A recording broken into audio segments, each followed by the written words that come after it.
Radio J. Sepharim, Michel Zerbib. Radio J.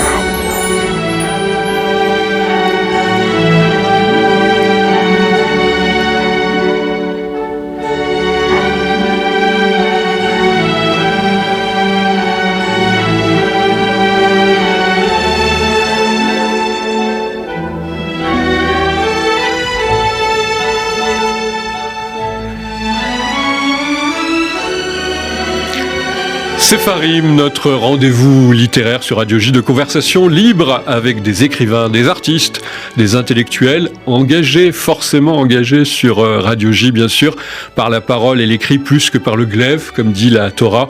Ils portent le feu dans la plaie, dans les plaies de l'histoire ou du présent.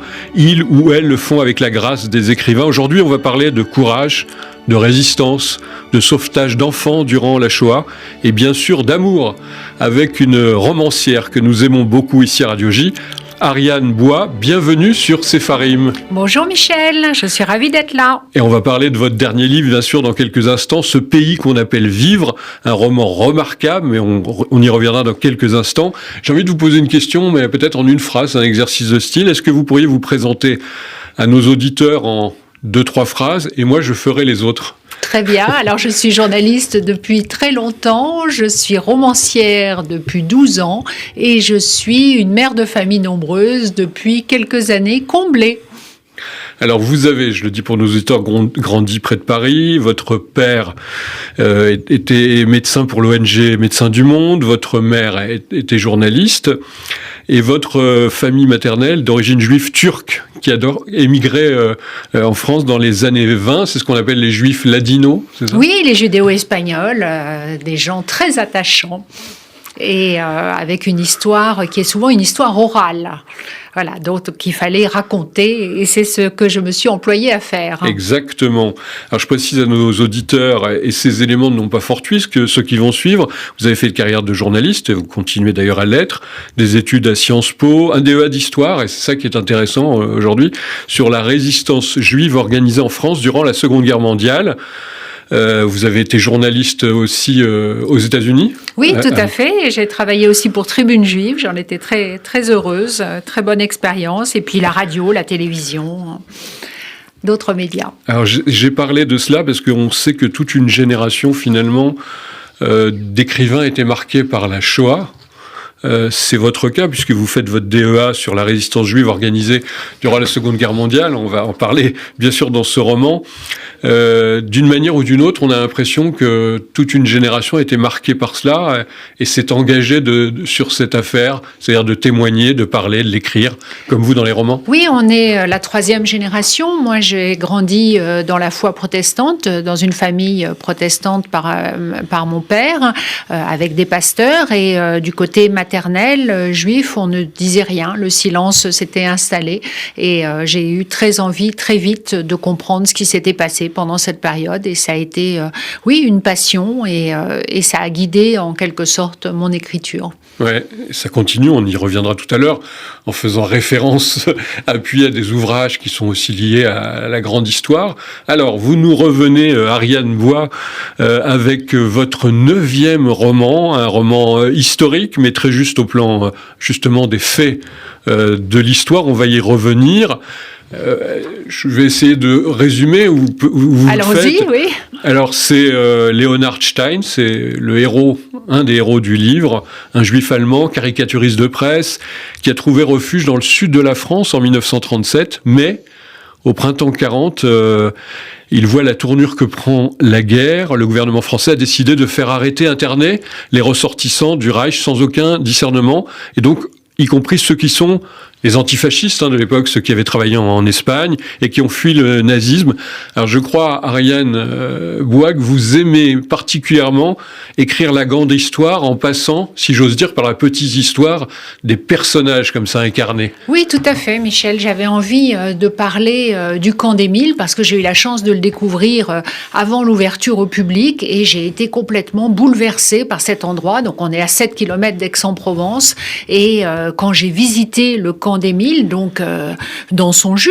Il s'agit d'une usine, en fait, une usine qui a été désaffectée en 1938, qui a servi de camp de concentration pendant la guerre jusqu'à l'été 42, et qui, en fait, est redevenue une usine après jusqu'en 1991. Et donc, j'ai eu la chance de découvrir cet endroit. On reviendra sur l'intérieur de l'usine. Et je me suis dit tout de suite qu'il fallait en faire un personnage principal. En fait, le camp devenait un personnage principal. Donc, il faut restituer les faits. Comment se fait-il qu'un camp ait existé en zone libre? Malheureusement, il n'était pas le seul. Il y en avait plus d'une centaine. Et donc, je voulais aussi l'incarner. Et l'incarner, ça passe par Leonard Stein, qui est donc ce jeune héros anti-nazi qui a combattu pendant la guerre d'Espagne et qui trouve refuge, en effet, sur la Côte d'Azur, à Sanary. Sanary, qui est un village exceptionnel. Voilà, Sanary, très beau village. Voilà, qui est une petite ville, je crois d'ailleurs. Même, on va plutôt Sanary, dire ça. Oui, bien sûr, près de la Provence. Alors, je continue le fil sans dévoiler, parce que c'est un roman qui a une intrigue, c'est un roman aussi d'aventure, c'est un roman de mémoire et d'histoire. Alors, on reste avec ce personnage, on s'attache facilement à ce Léo Stein. Il est envoyé justement à la tuilerie d'Émile, vous le dites, ce bâtiment industriel qui était désaffecté. Et les détenus, et là vous le décrivez de façon tout à fait remarquable dans le livre, sont parqués comme des bêtes dans la boue, dans la difficulté, les maladies, et les odeurs. Et c'est dans ce camp que vous faites revivre aussi des personnages bien réels, ceux-là, des artistes qui ont été internés dans ce camp. On parle notamment de Max Ernst, que vous faites un petit peu revivre à ce moment-là. Max Ernst était vraiment dans le camp d'Émile. Oui, tout à fait, le père du surréalisme. Il n'était pas seul, il était avec Hans Ballmer, qui est aussi internationalement connu. Il était avec des caricaturistes, des peintres. Il y avait un prix Nobel de médecine, il y avait un prix de Rome qui récompense le meilleur peintre. Il y avait des écrivains, Léon Feuchtwanger, qui est très connu puisqu'il a écrit Le Juif sus, qui a été dénaturé ensuite par les nazis.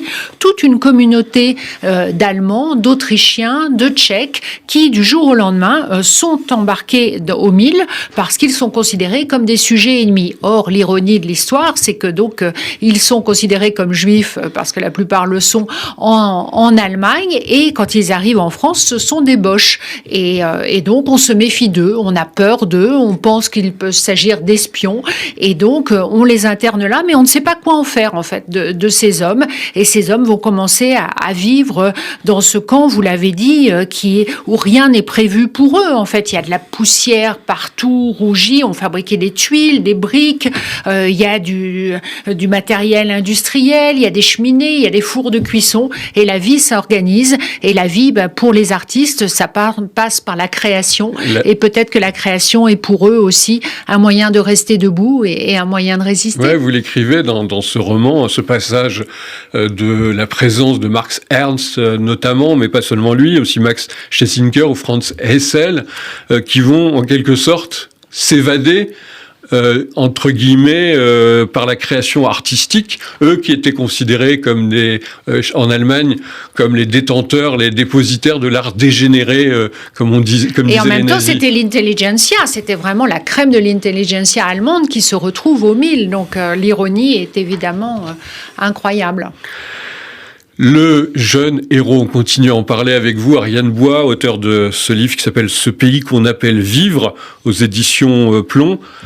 Ce jeune héros, Léo, finalement, ne va avoir tout au long de votre récit qu'une obsession, c'est-à-dire de fuir le camp, fuir la France, trouver une destination. Ce qui a été, il faut le rappeler peut-être pour nos auditeurs, une préoccupation de beaucoup, justement, d'exilés ou tout simplement de personnes qui, en France, étaient menacées par le régime à la fois nazi et le régime de Vichy. Tout à fait, parce que le camp d'Émile a une certaine spécificité. C'est un camp de transit dont on peut partir pour quelques heures pour espérer obtenir un visa à Marseille. Marseille, c'est le seul port libre en France, dans la zone libre. Et donc, les détenus obtiennent des permissions difficilement, mais ils le font. Et ils vont à Marseille et ils essayent d'obtenir des sièges sur des bateaux passeports, des visas, des billets. Tout cela est extrêmement compliqué, très administratif. Il faut rappeler que ce sont des étrangers, ils ne parlent pas la langue, souvent ils n'ont pas d'argent, ils n'ont pas forcément les papiers qu'il faut, et donc les visas se périment, etc. C'est très compliqué. Et Léo, qui est donc un combattant, qui sait très bien ce dont l'Allemagne est capable, il a été dans un camp avant, et c'est son deuxième camp, il a été à Dachau, dont il a été expulsé. Au début, à Dachau, on pouvait expulser certaines personnes, et donc il sait très bien que les Allemands vont demander leurs ressortissants. Or, pour les Juifs, retourner en Allemagne, c'est arriver directement dans un camp ou être tué dans une fosse commune. Donc il va avoir en effet une seule obsession, c'est essayer de s'en sortir par tous les moyens, légaux et illégaux. Et il va rencontrer la deuxième héroïne de ce roman, Ariane Bois. Elle s'appelle Marguerite Keller. Margot, vous dites dans le livre, c'est une jeune femme qui s'avère être juive. Elle est bénévole d'un réseau de sauvetage, alors qui a vraiment existé aussi à Marseille. Oui, ses parents sont des juifs hongrois qui ont quitté la Hongrie dans les années 20. Elle est née en France, elle est juive française, mais elle est surtout marseillaise. Elle est passionnée par sa ville. Et quand la défaite arrive et que les réfugiés arrivent en masse à Marseille, parce que c'est ce qui se passe, on parle ladino, on parle yiddish, on parle polonais dans les villes, eh bien, elle ne peut pas rester les bras croisés et elle décide d'aider les femmes, les enfants qui sont souvent assignés à résidence dans des hôtels borgnes. Et donc, dans ce cadre-là, elle va rencontrer Léo et ça va être un coup de foudre. Ouais, c'est le coup de foudre. C'est le coup de foudre entre les deux et elle va mettre toute son énergie, toute sa force, tout son équilibre. C'est un personnage solaire à essayer d'aider celui qu'elle aime. Alors c'est à double tranchant parce qu'elle sait que si elle l'aide et qu'elle lui trouve des billets, eh ben peut-être qu'il quittera l'Europe. Mais la route est longue. Le dilemme amoureux du livre, mais la route est longue et extrêmement difficile. Et Margot va lui ouvrir les portes. Elle comprend comment fonctionne la bureaucratie française, puisqu'on se retrouve dans un imbroglio pour essayer de sortir de la France. 4 requêtes sur 5 échouent, donc c'est très compliqué et difficile pour des gens qui sont internés dans ce camp. Oui, très difficile. Ce camp, vous l'avez étudié, il faut bien le dire, pour travailler sur ce roman.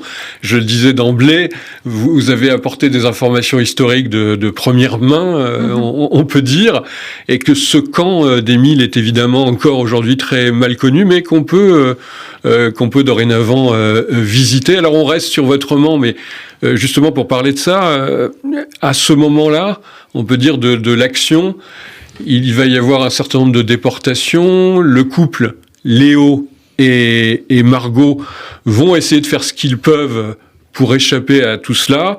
Et c'est là où on s'aperçoit que finalement ça va être, je crois, Ariane Bois, le fait que ça va être les premières déportations qui sont effectuées dans la zone libre, c'est-à-dire celle qui était censée ne pas être occupée par les nazis. Oui, c'est proprement incroyable. Le camp d'Émile, qui est un camp donc de transit et d'internement, va devenir à l'été 42 un camp de déportation. On emmène les femmes, les enfants de toute la région de Marseille, donc également de ces hôtels malfamés, et on ferme le camp. On met des policiers, des gendarmes, des militaires, et à partir du 3 août, on organise la déportation. Il faut bien rappeler, vous avez raison, 42. Vous avez bien raison, Michel, de rappeler que nous sommes en zone libre. Donc les Allemands sont extrêmement déçus par les résultats en zone nord des rafles, la rafle du Veldiv en particulier. Et donc, ils demandent un accord avec les autorités françaises sur les Juifs de la zone sud. Et Laval va aller encore plus loin dans l'ignominie parce que non seulement il va livrer les Juifs étrangers, mais il va livrer aussi les enfants que les Allemands ne demandaient absolument pas. Donc c'est un pas de plus dans l'horreur. Ces prisonniers se retrouvent les otages et vont être déportés. Il y aura 2000 déportations, plus de 50 enfants, 540 femmes et cet été 42 sera extrêmement meurtrier et cruel. Vous écoutez Radio J, c'est Sepharim. Nous sommes en compagnie d'Ariane Bois, auteur de ce roman, Ce pays qu'on appelle Vivre, aux éditions Plomb. Alors, Ariane Bois, comme le veut la tradition, dans notre émission, on va faire une petite pause musicale, mais qui est très largement liée Avec à ce joie. que vous mettez en avant, l'héroïsme, la résistance, le sauvetage, le combat pour les libertés contre le nazisme.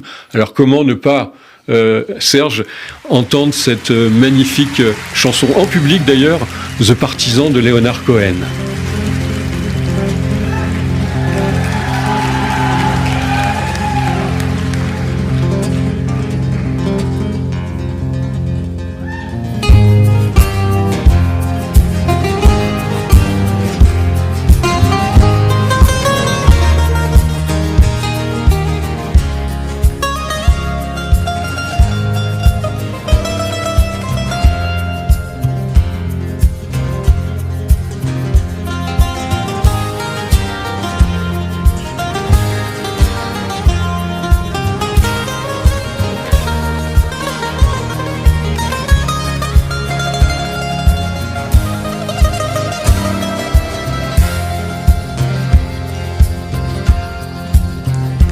When they poured across the border, I was cautioned to surrender. This I could not do. I took my gun and I vanished.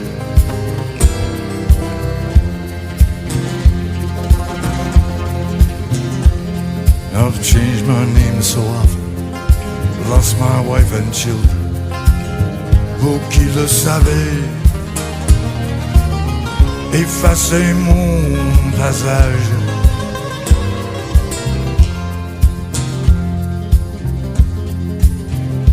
An old woman gave us shelter, kept us hidden in the garret. Then the soldiers came. She died without a whisper.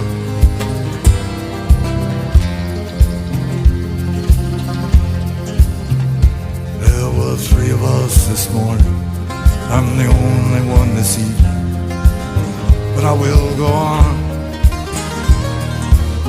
These frontiers are my prison.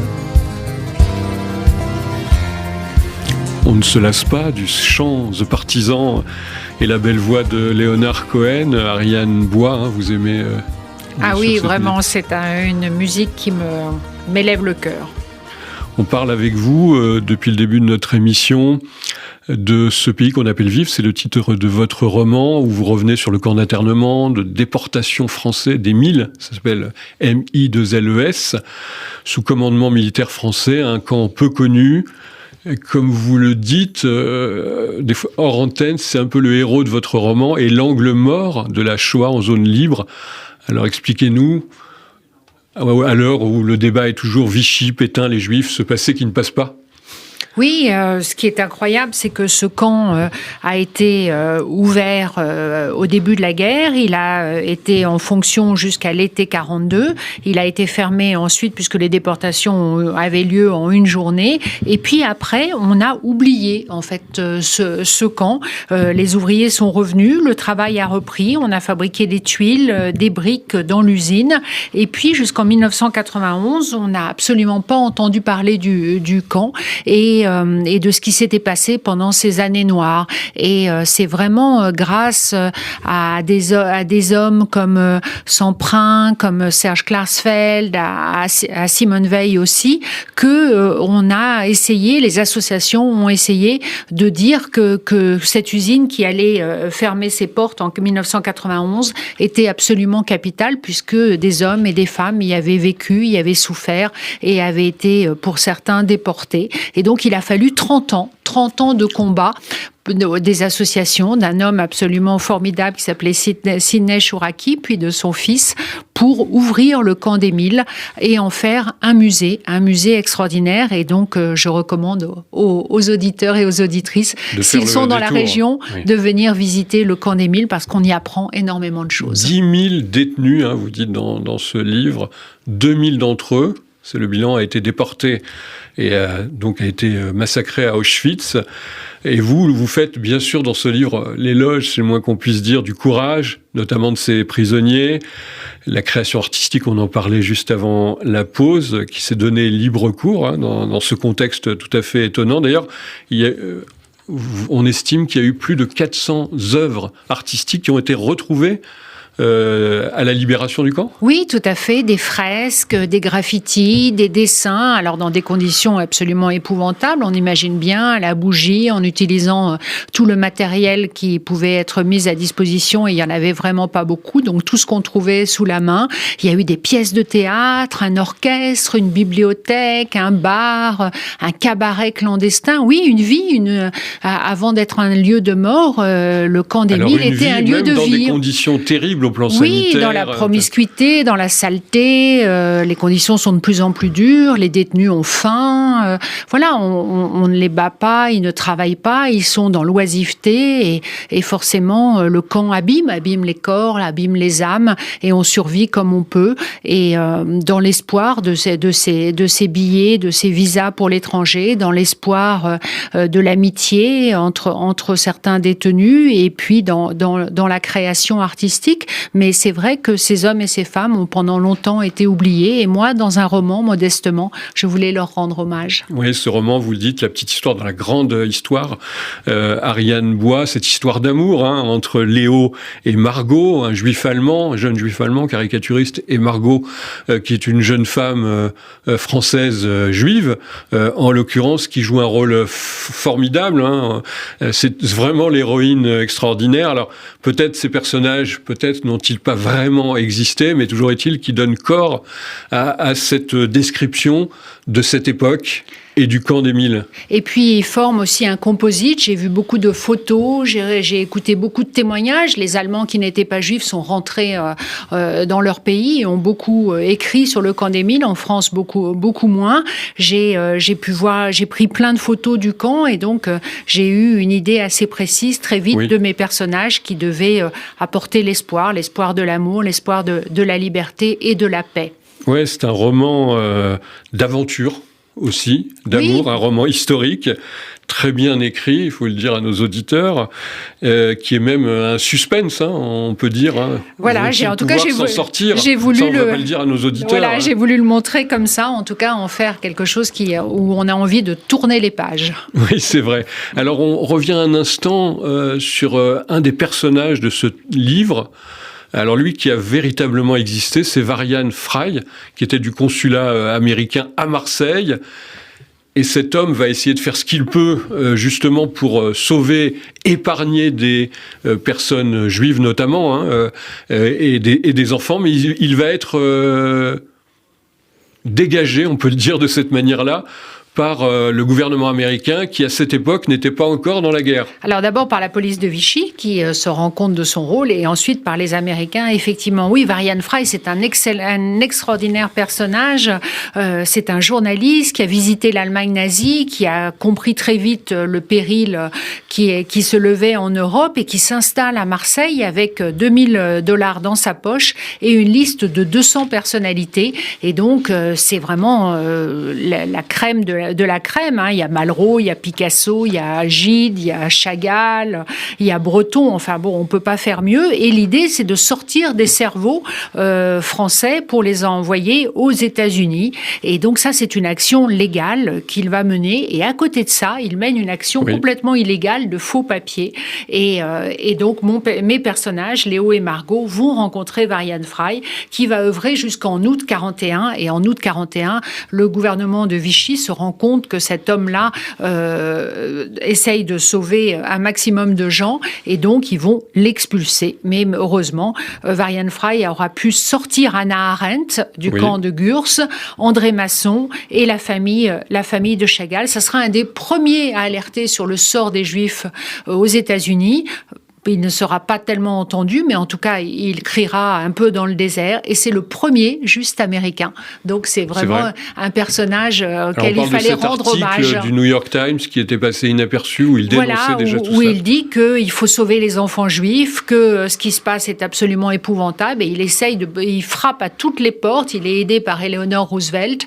Et donc, il va essayer désespérément de sortir tous ceux qu'il peut dans une action légale et illégale, mais les États-Unis ne peuvent cautionner justement des faux papiers et le renvoie à New York, où il va continuer à travailler comme journaliste. C'est vraiment un très beau personnage. Très beau personnage, comme vous le dites, juste parmi les nations. Quel beau titre aussi. Oui, bien sûr. D'honneur. Il n'est pas le seul d'ailleurs, puisque au camp d'Émile, un gardien, Auguste Boyer, et sa femme Marie-Jeanne auront ce titre de juste parmi les nations pour leur action de sauvetage, en particulier sur les enfants. Et le pasteur Manin et sa femme vont aussi être des justes parce qu'ils sauront dire non et ils essaieront d'aider les détenus en cours de déportation. Alors, s'il était besoin de rappeler la folie meurtrière des nazis, de l'occupation nazie en France, on apprend dans votre livre que au moment, en juillet 1942, c'est Dannecker, qui est chargé des affaires juives du côté du régime allemand, qui va venir au camp d'Émile pour essayer de faire déporter, je crois, 300 ou 400 personnes. Ils vont jusqu'au bout de la logique. Il faut trouver tous les Juifs. C'est le seul Allemand qui arrivera au camp d'Émile, parce qu'il faut le rappeler, le camp d'Émile est une affaire franco-française, avec des gardiens français, des gendarmes français, des policiers français et des commandants en chef français. Et donc, c'est quelque chose qui a été longtemps longtemps caché, même dans la région. J'ai été très étonnée au cours de mes différents déplacements de découvrir que certains ne connaissaient pas l'existence du camp d'Émile. Il est ouvert depuis 10 ans maintenant au public et plus de 800 000 personnes l'ont visité, ce qui est un bon chiffre et quelque chose dont on peut se réjouir. Et ils vont continuer à le visiter après avoir lu votre livre. Tout cela se situe dans une région magnifique de lumière, de bleu, de soleil, d'atmosphère provençale que vous restituez formidablement bien et qui rend évidemment le contraste avec l'ultra-violence. Bien sûr, on est dans un paysage de Cézanne. Alors, Ariane Bois, on a coutume dans cette émission de parler des livres, des écrivains qu'on aime beaucoup, d'ailleurs, ici, et on est curieux de connaître, pour terminer notre émission, les goûts littéraires de nos invités. Alors, un livre, un auteur juif, littérature juive, je ne sais pas si on peut dire ça comme ça, mais vous avez vécu aux États-Unis. Est-ce que vous avez été influencé peut-être aussi par la littérature américaine juive? Je ne sais pas si on peut la... Bien sûr, parce que j'ai eu la chance, par exemple, de vivre à Boston et donc de pouvoir rencontrer Elie Wiesel, qui y habitait à maintes reprises et qui m'a vraiment énormément inspirée. J'ai été à Yale voir Joyce Carol Oates, qui n'est pas juive, mais qui est pour moi le plus grand écrivain américain vivant. Et d'ailleurs, je ne comprends pas pourquoi elle n'a pas encore eu le prix Nobel. Ah oui.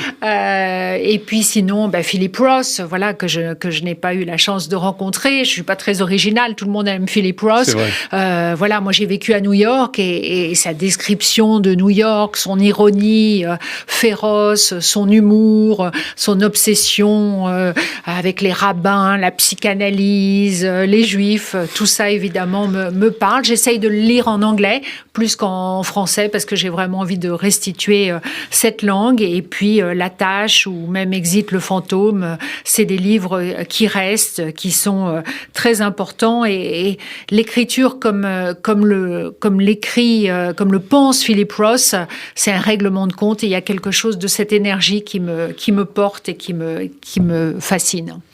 Ariane Bois, merci d'avoir été avec nous. Et je dirais quand même en résumé, là, pour les secondes qui nous restent, la famille, ça compte beaucoup dans votre œuvre. On aurait pu parler d'autres livres, notamment Le gardien de nos frères. Et j'aurais pu vous présenter aussi en Ariane Bois Heilbronn. Oui, et nous recevrons d'ailleurs votre mari dans cette émission début avril.